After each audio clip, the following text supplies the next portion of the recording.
Historia ya hayati Askofu Bernardini Mfumbusa. Askofu Bernardini Mfumbusa alizaliwa tarehe 1 katika familia ya Victoria na baba Francis Mfumbusa, akiwa mtoto wa 4 kati ya watoto 6. Mwaka 1969 akiwa miaka 7, wazazi wake walihamia kwanza katika eneo linaloitwa Mpalangwi jirani na hapa, na katika kijiji cha Mwongoroma pembeni ya mji huu wa Kondoa. Alikulia na kujengewa misingi ya maisha ya kiroho, nidhamu na uwajibikaji. Alianza elimu ya msingi mwaka 1971 katika shule ya msingi Mpalangwi na kuhitimu 1978. Kisha baada ya kufaulu mitihani na kujiunga na seminari, akaendelea na masomo katika seminari ya Mtakatifu Petro iliyopo Morogoro kuanzia mwaka 1979 hadi mwaka 1985. Baadaye alijiunga na seminari kuu ya Bikira Maria Malkia wa Malaika Kibosho Moshi kwa masomo ya falsafa na kuendelea na teolojia katika seminari kuu ya Segerea, Dar es Salaam hadi mwaka 1992. Akiwa miongoni mwa wanafunzi wachache waliochaguliwa kufanya mtihani ya Chuo Kikuu cha Ulaya Urbaniani, alitunukiwa shahada ya kwanza ya teolojia. Mwaka 1995 mpaka 1998 alikuwa mwanafunzi wa stashahada ya juu ya mawasiliano kule Nyegezi Social Training Institute Mwanza, na mwaka 2000 hadi 2004 alikuwa masomoni Chuo Kikuu cha Pontifical Gregoriani University Roma, ambako alipata shahada ya udhamili MA na udhamivu yani PhD katika mawasiliano ya kijamii. Alipokea daraja ya ushemasi mwaka 1991 na kupadrishwa tarehe 14 Juni 1992 katika Kanisa la Roho Mtakatifu Kondoa hapa tulipo. Tarehe 12 Machi 2011 aliteuliwa na Baba Mtakatifu Benedikto wa 16 kuwa askofu wa kwanza wa Jimbo Katoliki la Kondoa. Alichagua nembo yake ya kiaskofu yenye maneno Lex et Sal, yakimaanisha nuru na chumvi. Kauli mbiu hii iliakisi maisha yake na utume wake wa kichungaji, ikiwa ni ishara hai ya uinjilishaji ulimwenguni. Tangu mwanzo wa utume wake alisimama kama nuru inayoangaza njia ya maisha ya kiroho, akihamasisha elimu, akikuza miradi ya kijimbo na kijamii iliyomzunguka kwa ujumla, lenga kuwainua watu kiuchumi na kiroho. Hakuwa tu nuru ya kuangaza njia za watu kwa matendo mema, bali pia alikuwa chumvi ya kuhifadhi na kuleta ladha ya imani, maadili na mshikamano katika jamii. Aliwekwa wakfu tarehe 14 Mei 2011 katika Kanisa Kuu la Roho Mtakatifu Kondoa na Polkapu Pengo, akisaidiwa na Juda Tadeus Ruwaichi pamoja na Agustini Shao. Utume wake. Katika utume wake wa kichungaji alianza kama paroko msaidizi katika parokia ya Ovada mwaka 1992 hadi mwaka 1993, na baadaye katika Kanisa Kuu la Dodoma mwaka 1993 mpaka 1995, akiwa wakili paroko na mkurugenzi wa utume wa walei jimbo. Alijitoa sana katika majukumu yake mengine akiwa mwanataaluma na mhadhiri katika Chuo Kikuu cha Mtakatifu Agustino Mwanza, akifundisha maadili ya uandishi wa habari na kushika nyadhifa mbalimbali za uongozi ikiwemo mkuu wa kitivo cha sayansi ya jamii, makamu mkuu wa kitivo na naibu makamu mkuu wa chuo anayeshughulikia taaluma.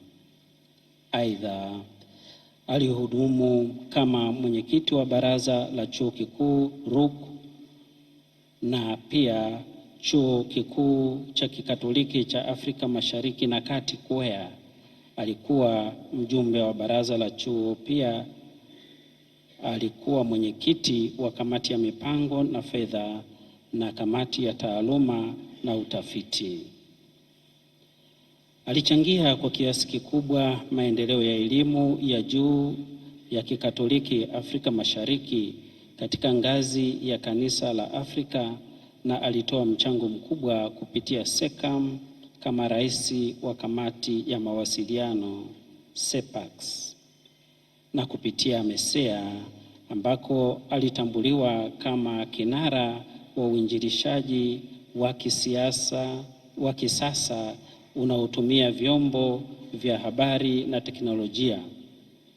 Maaskofu wa MESEA walimsifu kama zawadi ya kipekee kwa kanisa, wakionyesha mchango wake wa kuunganisha Injili na ulimwengu wa kidijitali kwa hekima na unyenyekevu wa kichungaji. Mapema mwezi Aprili tarehe 9 alichaguliwa kuwa miongoni mwa wajumbe wa idara ya mawasiliano ya Vatikani, akionyesha imani kubwa ya kanisa la ulimwengu katika uwezo wake wa mawasiliano, huku pia akihusika na majukwaa ya kimataifa kama vile Yeshua, ambapo alikuwa mshauri wa uongozi wa Kikristo. Akiwa askofu wa Kondoa, alijidhihirisha kama mchungaji, mwanataaluma, mwasisi wa maendeleo, akihimiza elimu bora kwa waseminari katika kufikia ngazi ya shahada na kuanzisha miradi ya kijamii ya kiuchumi ikiwemo kilimo na kiwanda cha mvinyo wa zabibu kwa ajili ya kuinua maisha ya waamini na jamii kwa ujumla. Kwa ujumla, alibaki kuwa alama ya askofu anayeunganisha imani, elimu, mawasiliano na maendeleo ya watu. Askofu Bernardini Mfumbusa alikuwa mchungaji mwenye moyo wa kipekee uliojengwa juu ya upendo na huruma kwa watu wote. Aliishi wito wake wa kichungaji kwa kujitoa bila kujibakiza, akiwahudumia waamini na jamii kwa unyenyekevu na hekima. Ndani yake kulionekana wazi roho ya mtu anayeguswa na Injili, ambaye hakuchoka kuwatia moyo wengine kuishi maisha yenye maana, akiamini kwamba kila hatua ya maisha ina utakatifu wake. Aidha, Askofu Mfumbusa alikuwa ni mtu mwenye maono ya maendeleo na ubunifu. Alipenda sana kusoma vitabu na kuandika makala pamoja na vitabu, jambo lililodhihirisha kiu yake ya maarifa na mchango wake katika ulimwengu wa fikra. Alikuwa mpenda teknolojia aliyejitahidi kujifunza na kufundisha wengine kuhusu matumizi ya sayansi na ya kompyuta, hususani katika nyakati hizi za mageuzi ya kidijitali. Kwa upeo wake mpana, aliweza kuunganisha imani na akili mnemba, artificial intelligence, akitambua nafasi yake katika kuendeleza maisha ya binadamu na utume wa kanisa. Zaidi ya yote, Maisha yake yaliongozwa na imani thabiti katika neno la Mungu. Mara nyingi alinukuu maneno haya: usikaribie hapa, vua viatu vyako miguuni mwako, kwa maana mahali unaposimama ni nchi takatifu. Kitabu cha Kutoka sura ya 3 mstari wa 5. Kwa tafsiri na kutafakari yake binafsi, alimaanisha kuwa popote pale ulipo ni mahali patakatifu na mahali pa kustawi, kuonekana penye thamani na pa kugusa uwepo wa Mungu. Ili alikubaliki kuwa maneno tu, bali lilikuwa dira ya maisha yake. Aliwaheshimu na kuwainua watu wote, akiwafanya watambue thamani yao, na kwa njia hiyo hiyo akaliishi fundisho hilo katika maisha yake mwenyewe. Hivyo Askofu Bernardini Francis Mfumbusa ataendelea kukumbukwa kama kiongozi wa kiroho, mwana taaluma na shahidi wa matumaini katika ulimwengu unaobadilika kila siku. Tunamshukuru Mungu kwa zawadi ya maisha ya Baba Askofu Bernardini Mfumbusa ambaye amelitumikia kanisa kwa miaka 33 kama padri na kwa upekee zaidi kama askofu wa jimbo la Kondoa kwa miaka 14.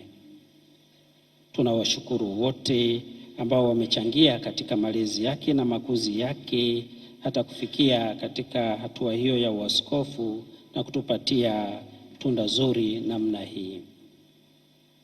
Raha ya milele umpe e Bwana. Apumzike kwa amani.